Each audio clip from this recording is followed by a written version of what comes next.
3000 tonnes de déchets, qu'est-ce que je raconte, 1000 à 1500 tonnes pardon, de déchets en termes de négoce sur le territoire européen.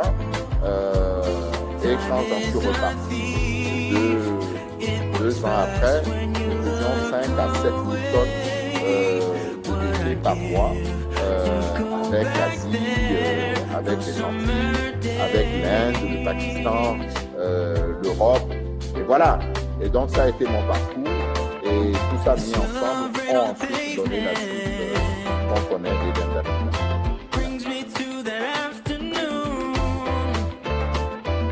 Merci beaucoup. Merci beaucoup à vous de nous partager votre parcours surtout. Je pense qu'il a fallu beaucoup de courage et de cran pour pouvoir faire tout ça. Je n'avais pas le choix. Hein. Ah oui, vraiment. Je n'avais pas le choix. Ok. C'est très simple, hein, j'avais des objectifs de vie et de survie.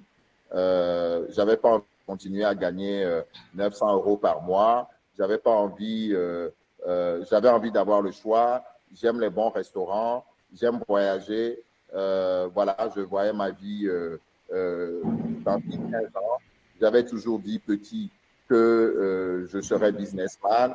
Bon, voilà, il y a tout ça qui fait qu'à un moment donné, je n'ai pas le choix. Soit je passe par cette unique voie qui m'était tracée ou que je devais tracer, soit je continue dans les boîtes de nuit, dans la nuit, où mes journées commençaient ma matinée commençait à 17h, 18h et je me couchais, ma nuit commençait à 8h, 9h le matin quand tout le monde allait bosser. Donc, à un moment donné, c'est se recentrer et de décider de ce qu'on veut faire réellement de sa vie. Et c'est en ça que je dis, le déchet m'a sauvé. Et aujourd'hui, même si je fais d'autres choses, je ne me vois pas faire autre chose, en tout cas que le déchet. S'il devait me rester quelque chose à faire, je souhaite que ça reste le déchet. Ok, je pense que nous avons des questions dans le chat, mais je vais encore poser une question d'abord avant qu'on ne passe à cette question. Vous avez beaucoup bataillé pour pouvoir évoluer au sein de ces entreprises. Donc, au final, qu'est-ce qui vous a vraiment décidé pour basculer vers le côté entrepreneurial? Événement malheureux. Événement malheureux. Alors, je passe 2 ans chez Suez et je passe 2 ans presque chez Samsic.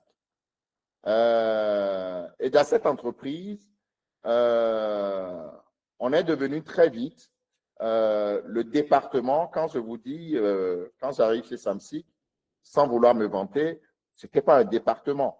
Donc, je crée un département de toutes pièces avec un service logistique, 7 commerciaux répartis en France, moi qui sillonnais les routes d'Europe. Pour vous dire, je faisais 120 000 à 130 000 kilomètres par an. Donc, j'étais celui dont on changeait plus régulièrement la voiture, même que du patron. Donc, ça a été un acharnement, ça a été un travail. Je dis cela parce que pour mieux comprendre la suite. C'est un vrai travail. Et pour amener quelque chose, un chiffre d'affaires de quelques centaines de mille par an à plus de 2 millions d'euros par an. Donc, quand on voit tout ça et quand on a juste envie de progresser, je vais voir mon patron un soir, et je lui dis, voilà, nous avons réussi à faire quelque chose, il faut penser à l'étape d'après. Aujourd'hui, j'ai tous mes promotionnaires qui sont en train de lancer leur boîte de négoce. Premier élément d'analyse. Deuxième élément d'analyse, c'est la crise de 2008, la crise financière a rabattu totalement les cartes. Et donc, la Chine, les puissances asiatiques, la Chine, c'est près de 30 à 40% de consommation du déchet produit au niveau monde pour le recyclage. La Chine va obliger l'Europe à redessiner son modèle et tous ses modèles. Troisième élément, je dis tout ça à mon patron, la Chine va aussi évoluer en termes de réglementation. Donc, les prix vont se casser la gueule. Il va devenir très difficile de faire du négoce en Europe. Par contre, je pense qu'il y a un relais de croissance que tout le monde ignore un peu, dont tout le monde a un peu peur aujourd'hui, c'est l'Afrique. Sa première réaction est de me dire, mais qu'est-ce que tu racontes? Les gens commencent à aller en Algérie, en Tunisie, au Maroc. Je dis oui, ça c'est très bien. Mais moi, je vise l'Afrique noire. J'aime les terrains vierges et je suis sûr que si nous sommes les premiers, nous allons exploser tous les compteurs et surtout, on va devenir incontournable. Il m'a regardé, très glacial. Il m'a dit, Edem, en Afrique noire, je n'irai jamais, même pas en vacances.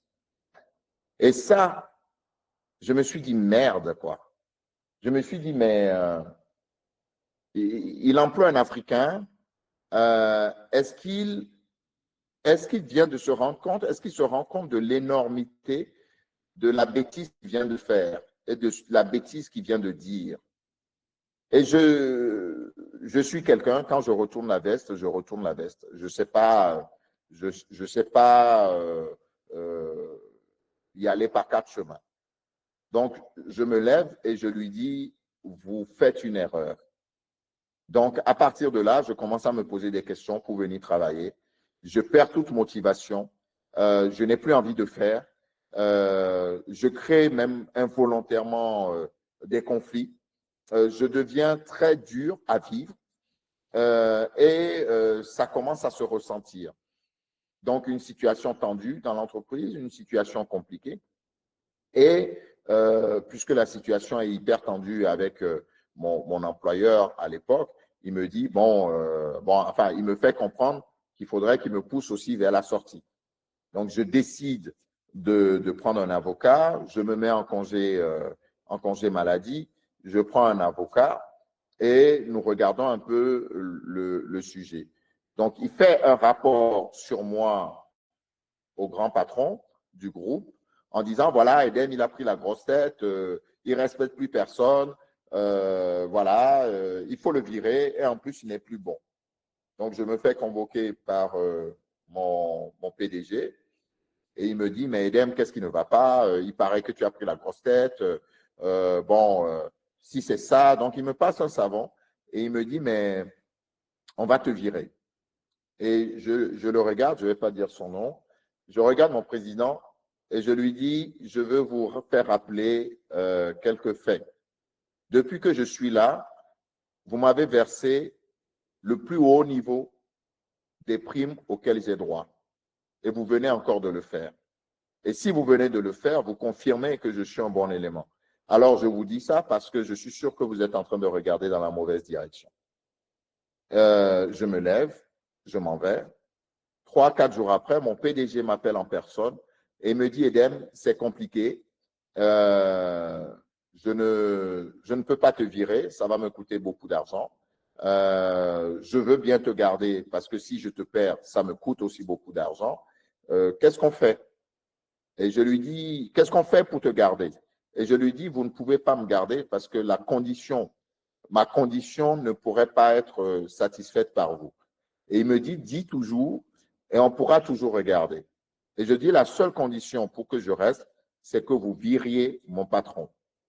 Et là, il me dit, mais enfin, Edem, je ne peux pas le faire.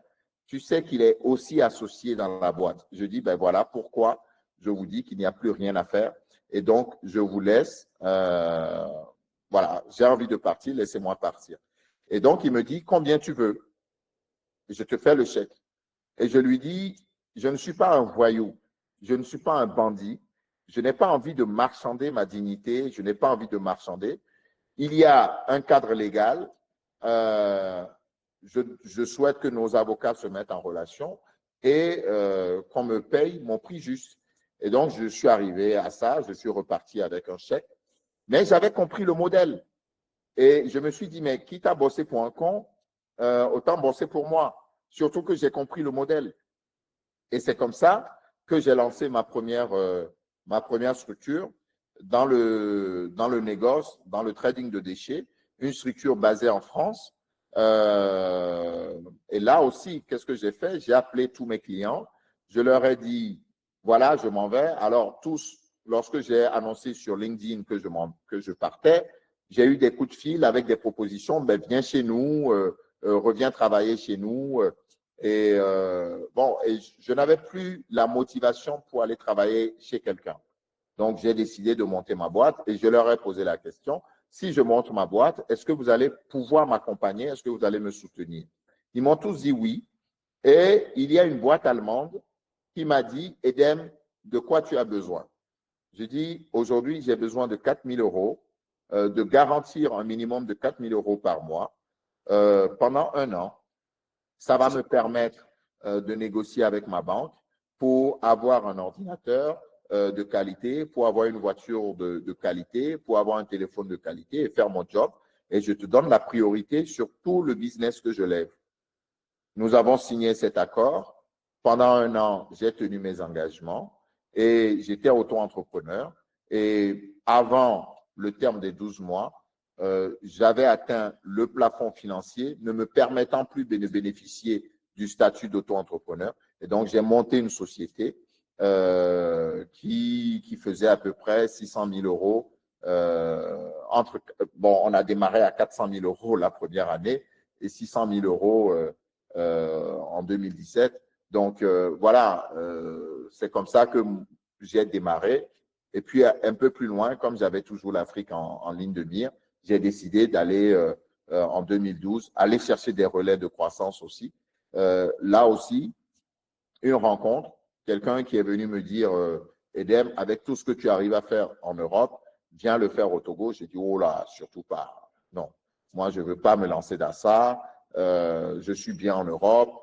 Ne m'emmerde pas dans tout ça parce que ça va être compliqué. Tu sais tout ce qu'on dit. On va me bloquer. Et il m'a dit, non, Edem, tu peux pas toujours dire ça. On peut pas toujours dire ça. Il faut que tu le fasses. Même si c'est pas pour toi, il faut que tu le fasses pour d'autres.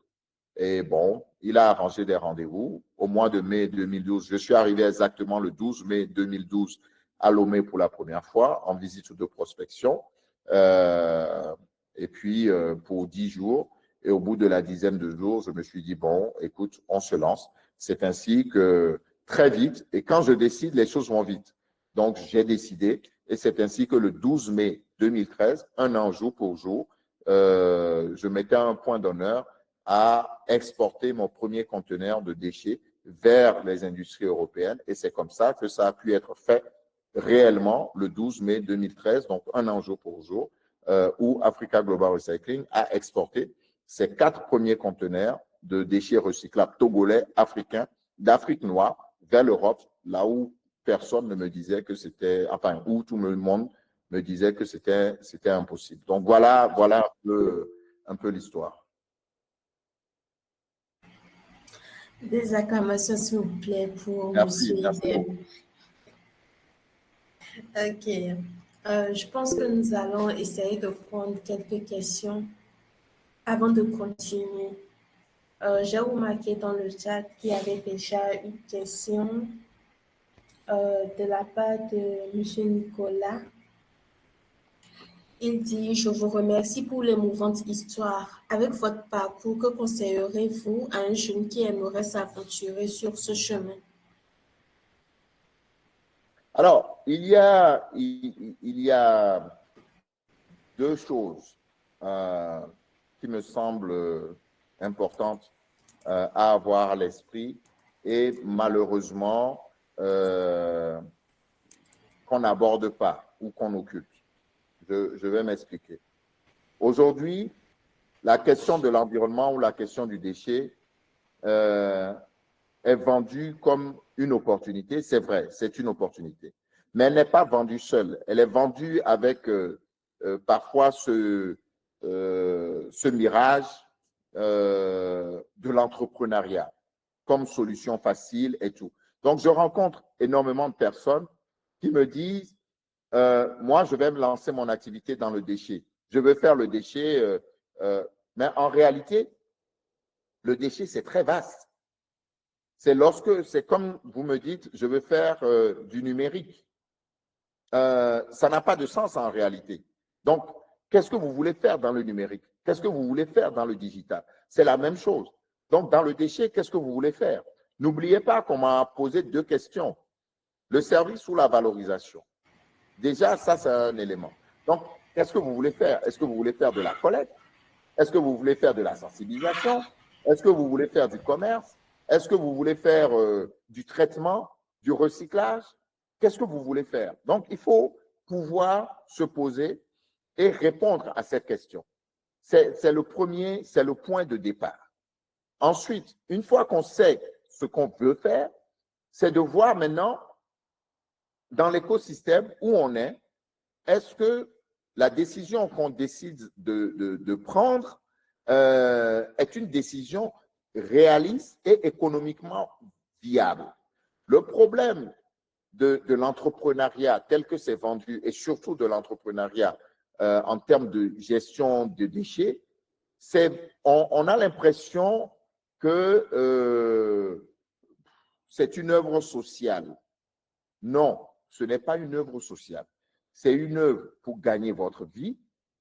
Si le projet que vous dessinez ne vous permet pas sur le papier de définir à quel moment vous gagnez de l'argent et si vous allez gagner de l'argent, ne vous aventurez même pas sur le sujet.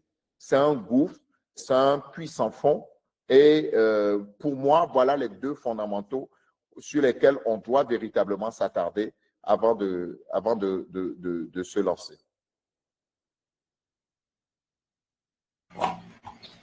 Ok, j'espère que M. Nicolas ainsi que les autres ont eu la réponse à la question posée. Est-ce qu'il y aura d'autres questions, d'autres personnes qui ont des points à soulever ou des questions vis-à-vis du parcours? Il y a une personne qui a levé la main, je crois.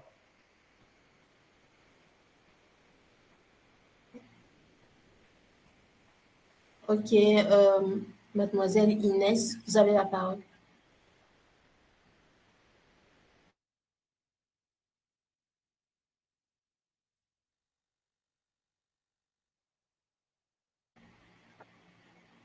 Elle est toujours avec nous. Mademoiselle Inès. Bon, en attendant, il y a également une autre question dans le chat. Donc, je vais la lire pour le moment. Il y a M. Kwako qui demande quels sont les déchets que AGR exporte aujourd'hui.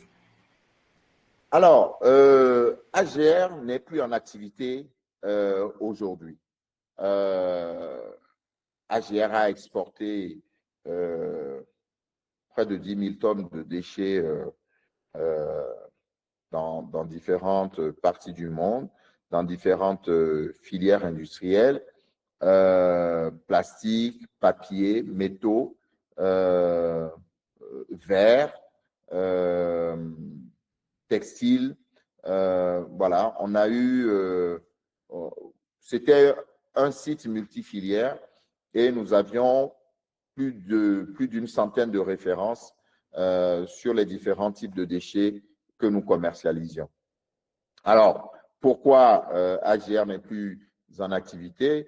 Après le Covid, j'ai eu une période assez compliquée avec cette entreprise qui employait, qui faisait vivre 150 emplois directs et 200 emplois saisonniers, avec un conflit avec mes actionnaires, donc mes investisseurs, ce qui a littéralement détruit la boîte. Comme je suis un têtu, je préférerais que tout ce château s'effondre. Je vais vous répondre, M. Kokou. Je préférerais que ce château s'effondre pour pouvoir le reconstruire. Je suis dans cette reconstruction aujourd'hui, plutôt que de la laisser à des personnes qui, pour moi, auraient dénaturé les fondements ou en tout cas les ambitions qui étaient les miennes. Donc, Ça, c'est concernant AGR. Maintenant, vous avez dit quelles sont les sociétés qui se tournent, enfin, vers qui vous tournez. Elles sont nombreuses aujourd'hui. Je ne vais pas ici en recommander parce que c'est aussi une responsabilité d'en recommander. Chacun a une pratique ou a sa vision de respecter le business, de faire le business ou d'être en adéquation avec Monsieur Kokou, si vous permettez que je finisse de répondre aux questions avant d'en poser d'autres en cascade parce que je comprends que vous êtes impatient, mais je m'efforce de vous répondre. Donc, déjà sur celle-ci, lorsque j'ai démarré en 2012-2013, bon, l'écosystème n'était pas aussi riche, on était seul. C'est ce qui m'a valu le titre de pionnier. Aujourd'hui, il y a des associations, il y a des entreprises, il y a beaucoup, bon, je pense qu'en regardant un peu sur le net, au Togo, vous avez la possibilité de trouver énormément de structures qui sont dans, comment dirais-je, dans la valorisation, dans la collecte des déchets. Je peux vous parler d'une autre initiative que j'ai lancée plus longtemps après, enfin quelques années après, en 2016. Cette initiative, c'est Moi Je Trie, peut-être certains en ont entendu parler, qui aujourd'hui est présente au Togo, en Côte d'Ivoire et démarre également au Sénégal, qui fait aussi dans le tri la valorisation des déchets. Alors, sous un autre angle, sur un volet de sensibilisation, de formation, d'inclusion, d'innovation. Donc, vous pouvez aussi nous approcher au travers de nos différentes pages. Hein. Moi, je trie sur les différents réseaux sociaux. On pourra aussi vous répondre. Maintenant, je sais qu'on n'est pas que entre personnes du Togo. Je ne sais pas quels sont les pays qui sont représentés ici, mais j'ai envie de vous dire aujourd'hui, l'écosystème est assez fourni. Il suffit d'aller un tout petit peu aux informations. Tonton Google est là pour nous aider. Il suffit de lui demander et on trouve très facilement des acteurs aujourd'hui qui excellent dans différentes activités liées aux déchets. Oui.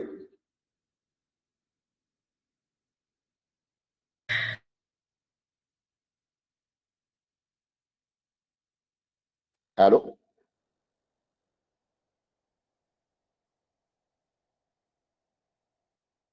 Mardia? Je pense que Mardia ne nous répond. Désolée, je suis toujours là. Je pense que si on veut suivre le fil des questions, on va passer à la question où M. Kokou demandait comment vous contacter pour possiblement travailler avec vous sur certaines solutions qu'il a en projet dans ce domaine. Bah, écoutez, un des points d'entrée, sinon le point d'entrée le plus facile aujourd'hui, je dirais, c'est Moi Je Trie. Vous avez une équipe suffisamment structurée, je ne sais pas sur quel périmètre vous souhaitez évoluer, mais nous avons une équipe suffisamment expérimentée avec une diversité des sujets. Nous intervenons sur un certain nombre de sujets totalement variés avec en ligne de mire la question de l'innovation, de la formation. Donc, vous avez des personnes qui peuvent totalement vous accompagner. Encore une fois, écrivez-nous. Il suffit d'aller sur LinkedIn ou sur les réseaux sociaux. Moi, je trie MOIJEUTRI et vous nous écrivez et puis on va vous répondre sans faute. Oui, je viens d'écrire le Moi Je trie dans le chat au cas où certains voudraient vite copier ça en passant.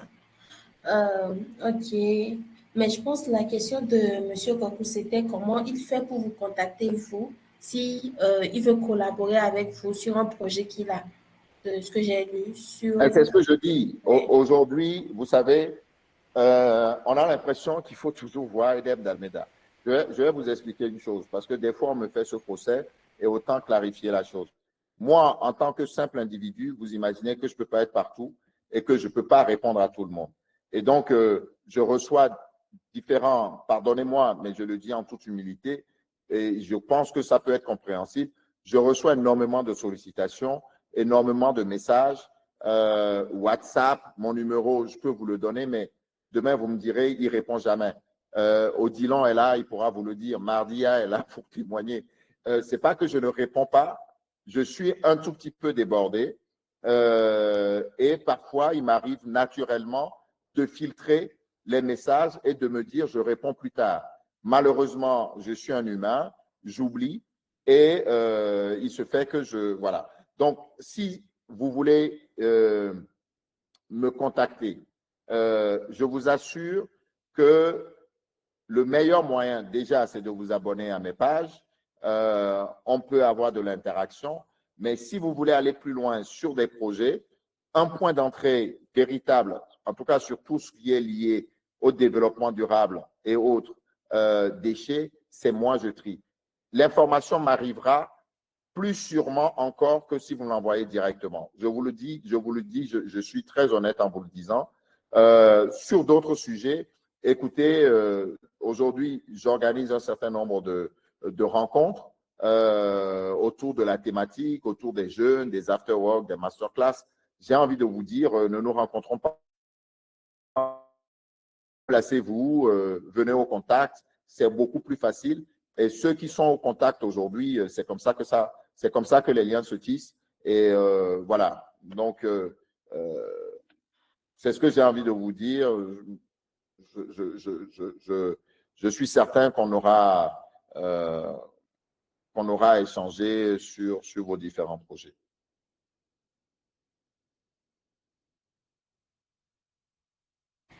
Ok. Toujours dans le fil des questions, il y a M. Aboubaka qui écrit « Infiniment merci à vous, M. Edem. Votre parcours est impressionnant et surtout motivant. Vous êtes aujourd'hui à la tête d'une ONG internationale qui fait ses preuves et cela est dû à un travail acharné. J'aimerais savoir comment être un bon manager. Mieux, quelles sont les qualités et valeurs qu'un manager doit avoir? »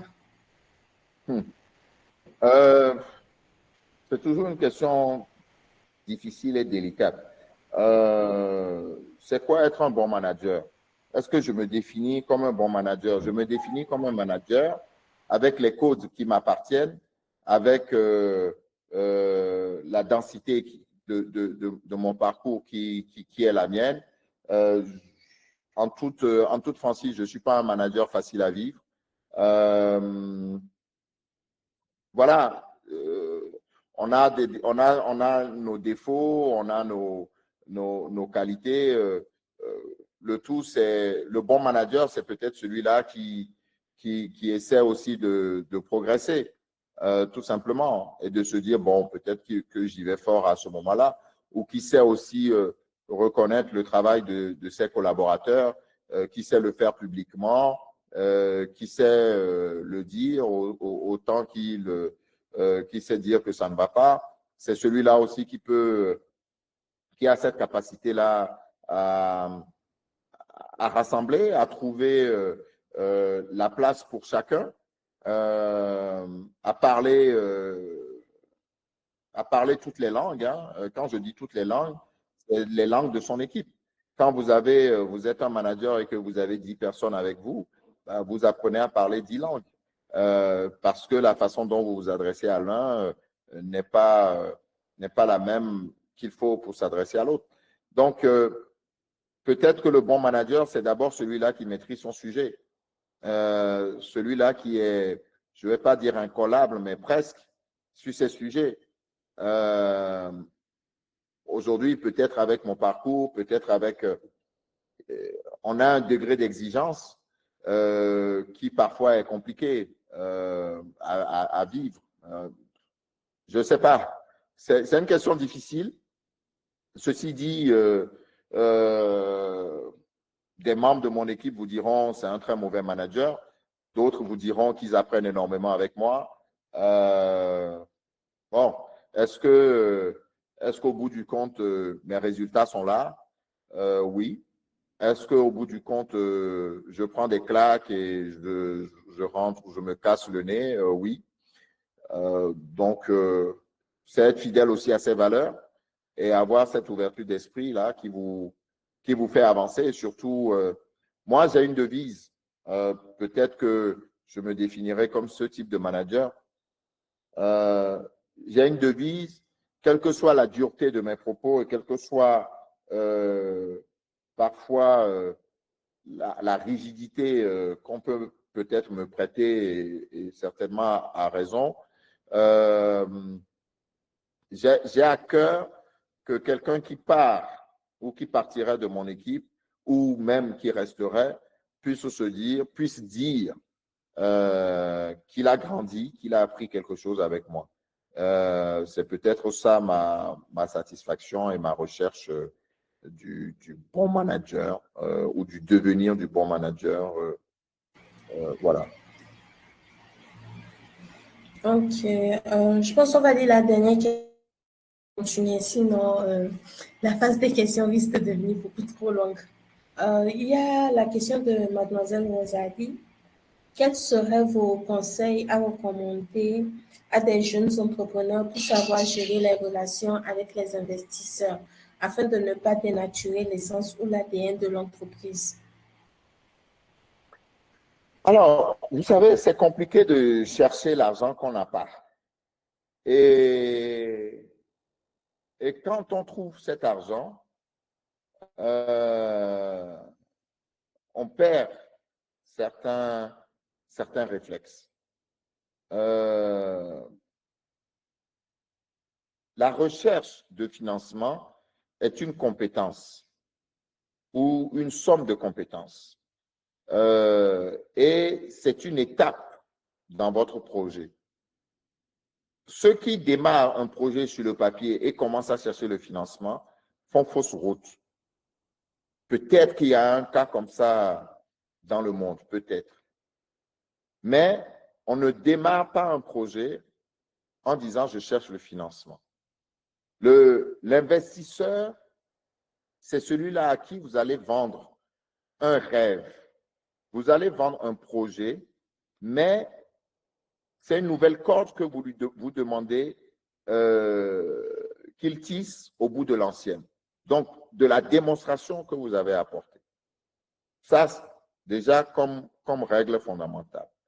Deuxième élément, il faut savoir que l'investisseur, le financier, n'est pas un enfant de cœur. Ce n'est pas une œuvre sociale. Aujourd'hui, malheureusement, nous sommes, moi je ne me suis plus là-dedans, mais je l'ai été, nombreux à aller chercher de l'argent, à aller chercher de l'investissement, comme on cherche de l'aide humanitaire. Venez m'aider, sauvez-moi. Non, ce n'est pas ça la recherche de financement. Et donc, quand on est dans cette démarche-là, on fausse déjà toute relation. A priori, l'investisseur ne viendra pas. Parce que vous venez lui demander de l'aide, vous ne venez pas lui vendre un rêve. La recherche de financement, c'est un mariage que vous allez contracter. Autant vous allez draguer le bel homme ou vous allez draguer la belle jeune femme que vous convoitez, autant vous devez aller draguer l'investisseur. Et quand vous draguez cet investisseur, à partir du moment où il vous dit oui, ou ça m'intéresse, on peut avoir ce réflexe de dire waouh, le chèque est là, enfin signons. C'est l'erreur, c'est une autre erreur à ne pas faire. Il faut se donner le temps de se connaître. Vous avez dragué, vous avez courtisé le bel homme, la belle femme. Maintenant que l'un et l'autre sont d'accord pour entamer une relation, bon, il faut se donner le temps. Il faut sortir, aller dîner, boire un verre, aller au cinéma, se voir, voilà, apprendre à partager des valeurs communes. Maintenant que vous êtes sûr de vous, et que vous dites, nous allons nous engager, ce qu'on a l'habitude de faire aussi, c'est d'imaginer que parce qu'aujourd'hui c'est beau, demain ça sera beau. Non, c'est un contrat de mariage qu'il faut signer. Qui dit, voilà, contrat de mariage, aujourd'hui nous sommes bien, pour que ça continue d'aller bien, voilà les décisions que moi, homme, je dois prendre, voilà les décisions que toi, femme, tu dois prendre. Voilà les décisions que nous devons prendre ensemble. Voilà ce que nous allons faire. Voilà des décisions qui ne peuvent se prendre qu'à 2 ou à 3, et ainsi de suite. Donc, je fais l'analogie exprès. J'espère que ça paraît clair pour tout le monde. Et une fois qu'on rentre dans cette relation, ce contrat prévoit le cas de litige, c'est-à-dire au moment du divorce, si plus rien ne va, comment on règle le litige? Ça, c'est la démarche idéale et c'est la démarche que j'adopterai et que j'adopte désormais. Moi, j'ai eu un besoin crucial de trouver de l'argent. Je suis allé trouver des personnes qui en avaient, qui m'ont proposé très facilement d'en prendre. Pour moi, financement, c'était financement. En réalité, Madame Marie, est-ce que vous pouvez couper votre micro, s'il vous plaît? Merci. En réalité, je suis allé me charger de dettes. J'ai pris plus de 700 millions de francs CFA de dettes pour des investisseurs qui, semble-t-il, étaient venus pour m'accompagner et développer la boîte. Et puis, le moment venu, évidemment, rien ne va comme vous le souhaitez, le Covid passe par là, vient le moment où, comme je n'avais signé aucun contrat, pour moi, j'avais juste besoin de l'argent et qu'on se faisait tout ce qui est repas, voyage, la vie était belle, je n'ai pas prévu sortir de là. Donc, vient un moment où la personne dit, ben, Monsieur Dalmeda, vous me devez, à moi, vous me devez 350 millions ou 400 millions. Bon, je veux prendre la boîte, sinon, voilà, je ne veux plus que ça continue. Et donc là, vous êtes face au mur. Donc, si vous aviez pris les dispositions préalables, ben, vous avez prévu la sortie. Donc, on rentre dans un conflit qui amène à ce que je t'ai dit tout à l'heure, au sacrifice de bon nombre d'emplois de Togolais. Mais en tout cas, personnellement, c'est la fin d'un cycle, c'est le début d'un autre. Voilà, je développe d'autres affaires, j'en suis content. Voilà quoi. Donc, voilà un peu ce que j'ai à dire sur la relation avec l'investisseur. C'est un mariage. Il faut vraiment le voir comme ça. Et c'est comme ça que vous allez réussir votre relation avec l'investisseur.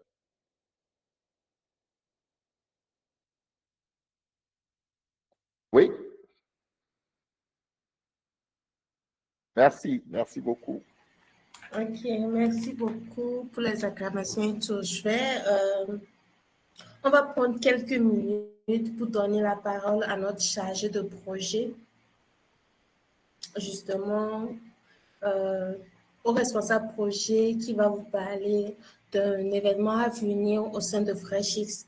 Nous allons revenir sur les questions pour ceux qui ont toujours des questions ou des apports. Vous pouvez toujours les laisser dans le côté chat, mais on va y revenir à la fin totalement de notre échange. Donc, je vais laisser la parole à notre chargé de projet pour qu'il puisse se présenter et vous parler de ce qu'on aura à faire prochainement au sein de FreshX. Monsieur Nyama, vous êtes là? Oui, je suis là. Okay. Merci beaucoup pour la parole.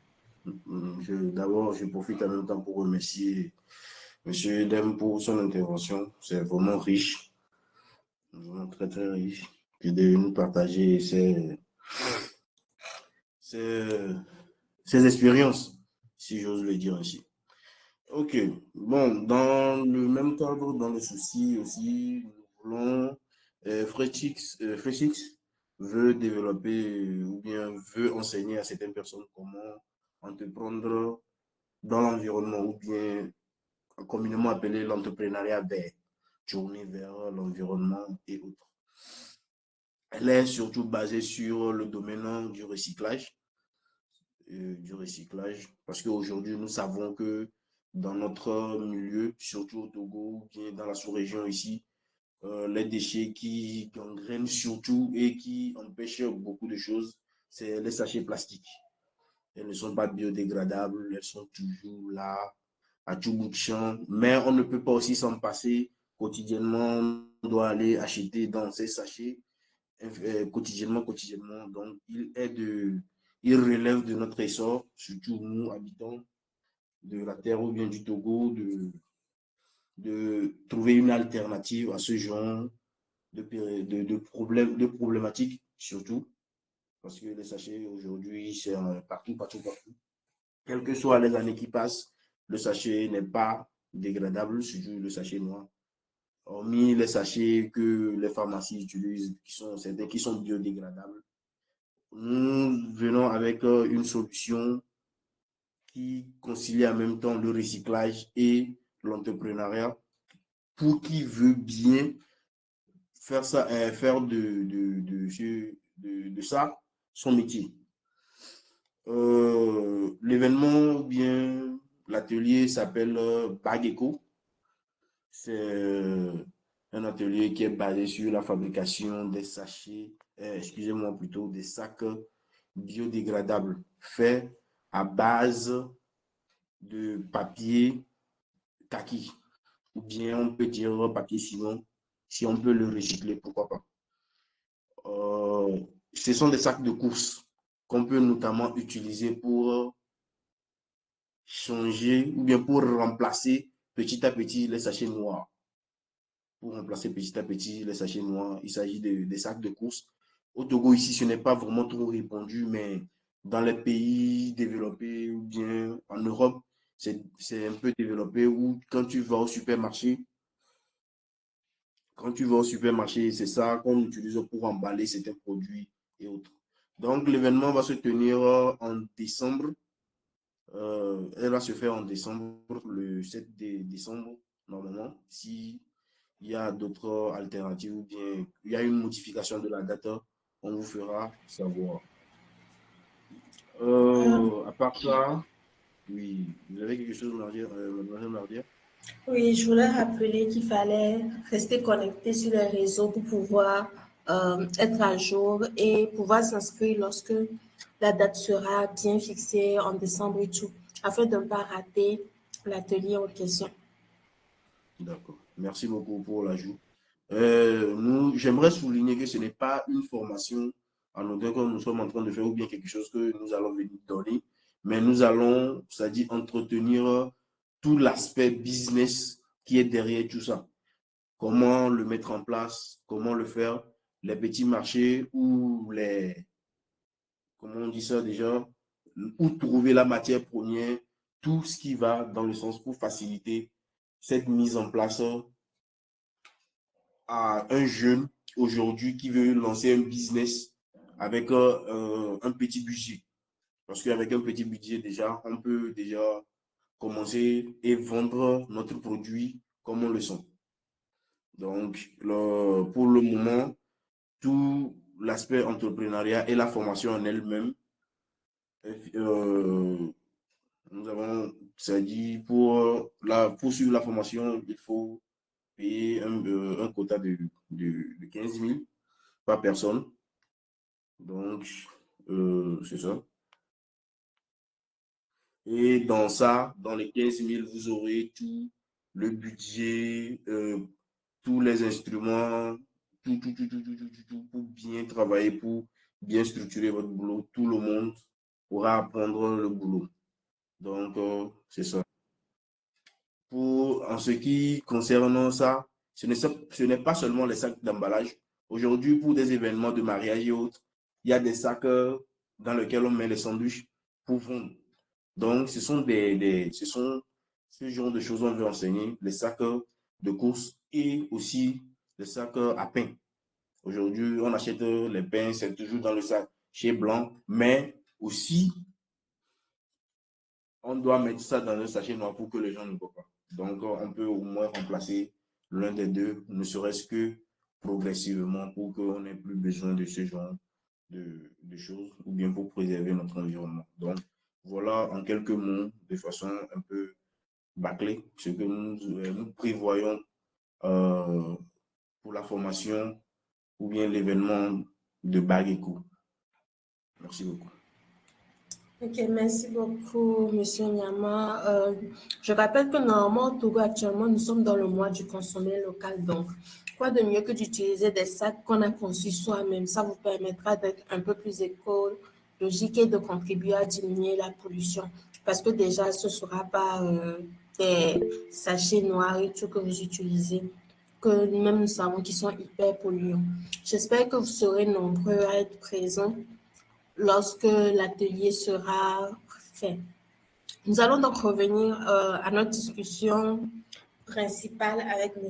Dameta. J'ai vu qu'il y a eu des nouvelles questions dans le chat, mais je vais vous prier de toujours continuer à laisser vos questions, mais nous allons encore échanger un peu avec M. Dameta avant de terminer avec les questions que vous avez laissées.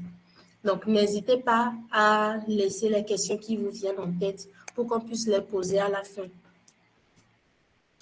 Depuis le début, nous parlons du déchet et tout, mais est-ce que vous pourriez, je parle à M. Dameta, vous pouvez nous expliquer de manière terre à terre comment est-ce que vous voyez l'éco-responsabilité? De quelle manière est-ce que vous définissez l'éco-responsabilité?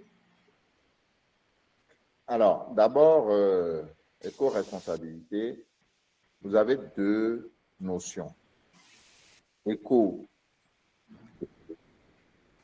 et responsabilité.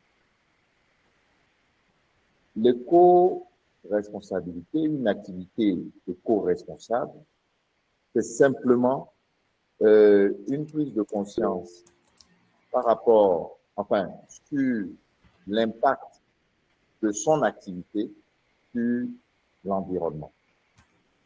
Et donc, les mesures que l'on prend pour limiter ou réduire cet impact-là sur l'environnement. C'est aussi simple que ça. C'est aujourd'hui, quand je réalise telle activité, cette activité a nécessairement un impact sur l'environnement. Alors, c'est vrai que dès qu'on parle de ça, on parle encore de déchets, mais en réalité, non. Je prends un exemple.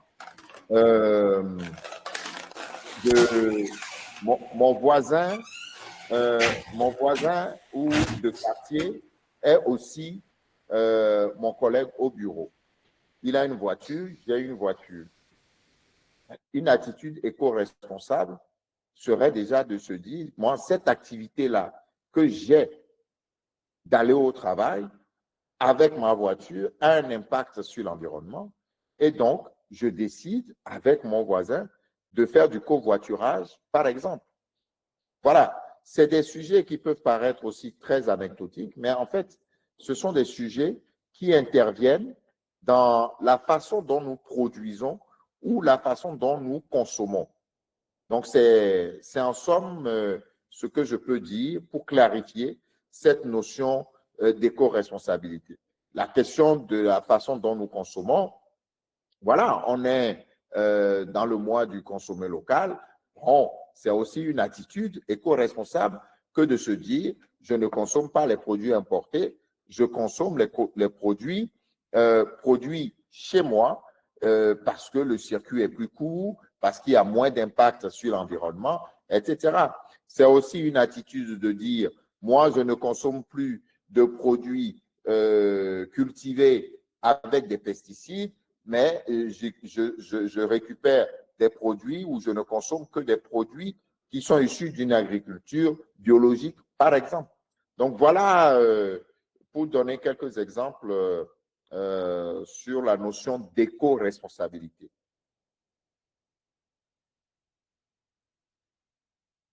Ok, je pense qu'après votre explication, on peut comprendre que l'éco-responsabilité, c'est une question de tous au fait. Ça concerne tout le monde. Elle est accessible à tout le monde.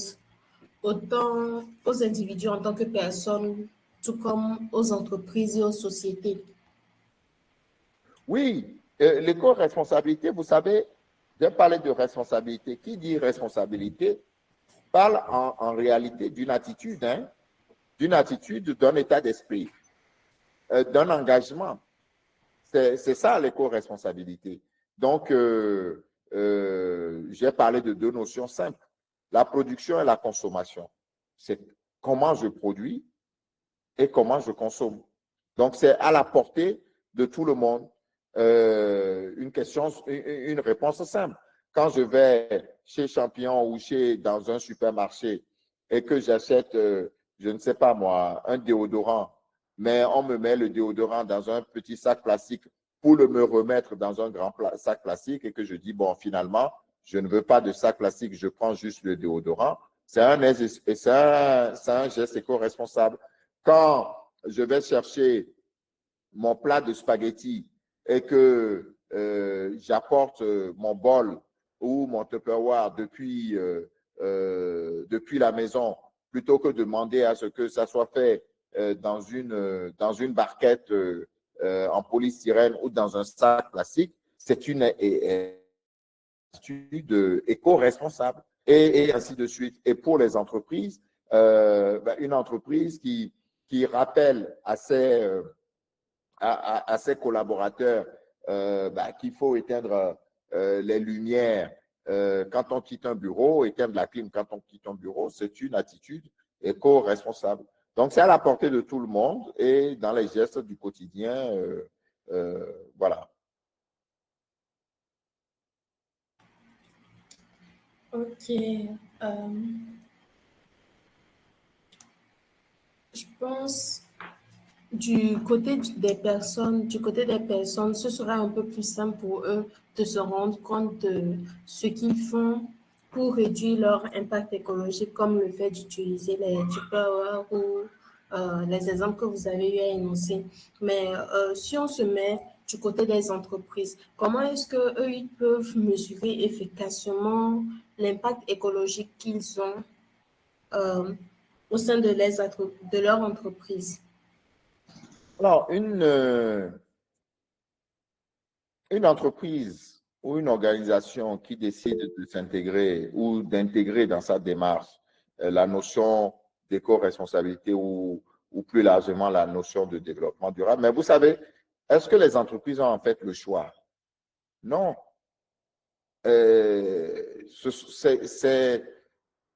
C'est une notion qui s'impose désormais. Je voudrais vous répondre plutôt comme ça. C'est une question qui s'impose. Parce que lorsque vous faites le choix de consommer des produits issus d'un circuit court, vous convenez que vous, en tant que particulier, vous influez sur la façon dont l'entreprise doit penser son produit et doit penser la distribution de son produit. Et donc, ça devient une obligation pour toute entreprise qui veut survivre. Aujourd'hui, vous avez des notions sur l'aspect financier, nous en avons parlé. Il est de plus en plus compliqué d'aller lever de l'argent si vous ne pouvez pas dire comment vous réduisez l'impact de vos activités sur l'environnement. Donc, j'ai envie de dire que c'est même plus facile de ce point de vue-là pour les entreprises de s'intégrer dans la démarche parce que ça devient une contrainte. Une contrainte qui n'a même pas besoin parfois d'un cadre réglementaire. On peut avoir le cadre réglementaire, on peut avoir un cadre réglementaire qui ne s'applique pas, mais on voit aussi que l'éco-responsabilité est aussi un enjeu de communication. Il y a des entreprises qui se lancent dans le vélo électrique ou une voiture électrique, mais qui affichent qu'ils roulent en voiture électrique parce que c'est important pour la communication de l'affiché. Donc, l'éco-responsabilité, cet engagement environnemental est devenu un outil de performance presque pour les entreprises. Maintenant, comment ça se mesure? il y a différents outils qui existent suivant les organisations. Mais pour ça, il faut d'abord avoir fait un état des lieux. Connaître toutes les activités de l'entreprise ou de ses opérations qui influent sur l'environnement. Ensuite, le quantifier. Quand, je vous donne un exemple, une entreprise qui fait du transport, c'est très facile. J'ai du transport, j'ai décidé de livrer très rapidement. Je vous donne un exemple, peut-être l'idée d'une boîte à créer. Voilà une entreprise qui a décidé, jusque-là, son business, c'est d'avoir le plus de voitures possible pour livrer le plus rapidement possible. Tout le monde est content parce que les colis arrivent vite. Et puis, il décide de regarder un peu dans sa flotte. Les véhicules sont peut-être vieillissants, ils consomment. Donc, il fait le point d'abord sur la consommation de carburant. Tout ce que ça peut lui coûter en termes de trajet. Et il commence à mettre des actions en place. Voilà ce que ça me coûte, je dis une bêtise, 1 million de francs de carburant par mois. Maintenant, je décide de réduire mon impact écologique.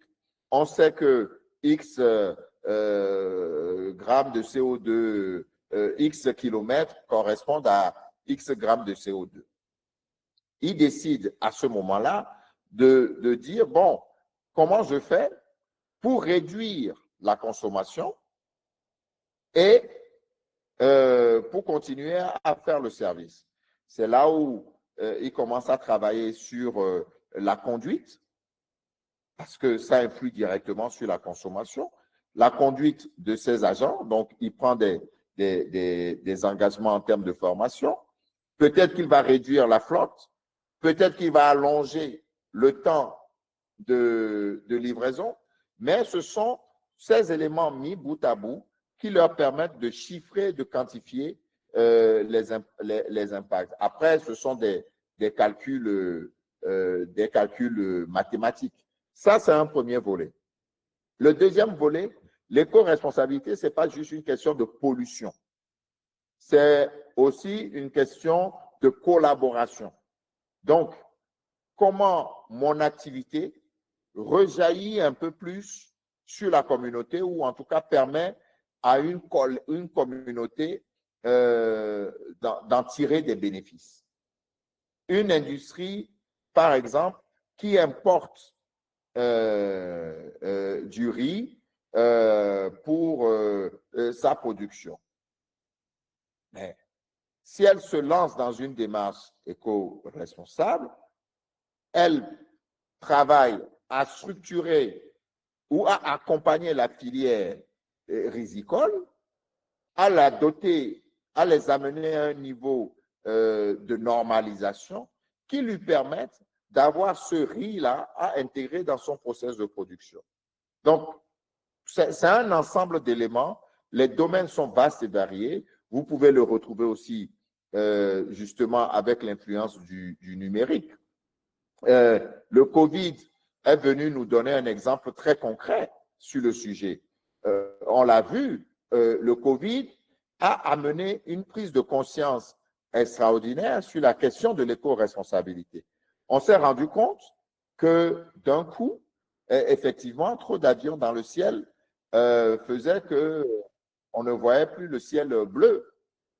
Et on s'est rendu compte que l'activité humaine, dès qu'elle a baissé, les ciels sont devenus bleus. Longtemps, on a dit que c'était exclusivement, c'était le brouillard qui était dans le ciel de Lomé. Et puis, on s'est rendu compte pendant le Covid que le ciel est devenu magnifiquement bleu parce qu'on a eu moins de rejets. On s'est rendu compte que on n'avait pas besoin de voyager. La preuve, nous ne faisions pas de webinaire comme ça. On s'est rendu compte qu'on n'avait pas besoin de voyager pour se parler entre nous. On a vu le télétravail. On a vu aussi une prise de conscience sur le développement des services digitaux, la livraison à domicile, par exemple, les applications. Donc, ce sont des opportunités incroyables mais qui se mesurent au travers de différents critères et de différents éléments de reporting dans les entreprises. Ok. Merci beaucoup pour vos explications. Je pense qu'avec les petits cas pratiques que vous nous avez donnés, c'est beaucoup plus clair pour tout le monde. Si nous restons toujours dans le contexte des startups et des entreprises, justement, vous avez dit que c'était littéralement évident pour eux de devoir intégrer cet aspect d'éco-responsabilité dans leurs activités et tout. Est-ce qu'ils ont des opportunités ou les défis qu'ils rencontrent? Est-ce que vous pourriez nous parler un peu plus des défis que ces entreprises peuvent rencontrer dans leur démarche ou les opportunités qu'ils peuvent également avoir afin de mieux insérer la notion d'éco-responsabilité dans leurs activités? Bon, les défis sont nombreux parce qu'il y a un champ immense d'opportunités. Je vais parler des défis. Je vais les prendre dans le désordre. Un premier défi, c'est l'aspect culturel et le frein au changement. Quand vous décidez de vous lancer dans une démarche disruptive, une démarche contraire, différente de ce qui se fait, vous entamez une révolution. Et la révolution appelle toujours à une opposition.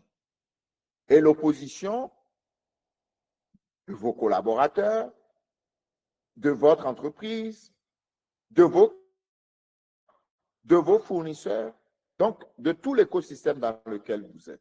Donc, il faut pouvoir convaincre cet écosystème-là que la solution disruptive que vous apportez, cette révolution-là que vous prônez, est une révolution nécessaire et surtout, c'est une révolution qui va faire en sorte que votre croissance en sera positivement impactée.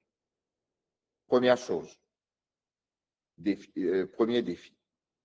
Deuxième défi, l'environnement politique, réglementaire, législatif dans lequel vous évoluez.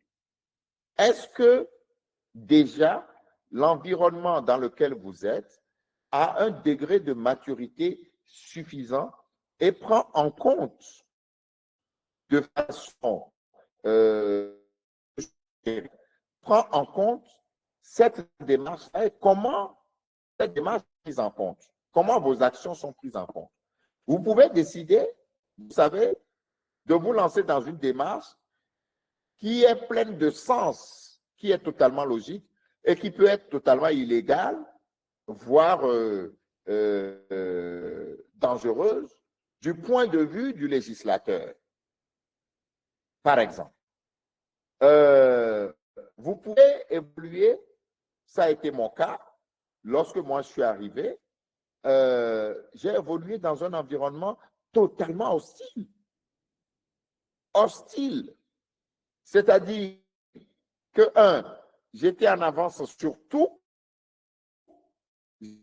J'étais en avance sur le degré de décision, le degré de maturité de l'acteur politique, de l'acteur institutionnel.